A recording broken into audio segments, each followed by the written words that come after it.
Altså hvis man skal kigge på Fyn, vores styrker og vores svagheder, så har vi kun én svaghed. Det er, at vi ikke gør opmærksom på os selv. Det er, at vi tror stadigvæk, at vi render rundt i træsko med halm i skoene, og vi kører hestevogn.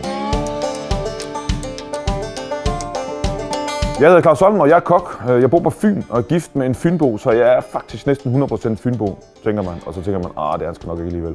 Jeg er født og opvokset over i Vejle, i Jylland, og det er jeg fandme også stolt af. Men jeg er også stolt af at være fynbo, fordi I fynboer, I har alt. Hæft, hvor er det dejligt. Det er Nordens baghave, det er vor herres køkkenhave. Vi er the shit. Når vi går i gang, så er det begejstring og magi fra muld til jord, til bord, i munden, i hjertet, overalt. Jeg har bare ikke opdaget det selv. Man praler ikke så meget af det, og man går og gemmer det en lille smule. Vi er hele Danmarks fødevarekammer. Vi er hjertet. Vi er der, hvor herren tænkte, kan jeg gøre det bedre? Så gjorde han det igen. Og det skal vi bare fortælle. Vi skal fortælle dem, hvad det er, vi går og gør. Vi har sellerier her. Skal man skabe livsglæde, så skal man have noget omkring en måltid, så skal det smage godt.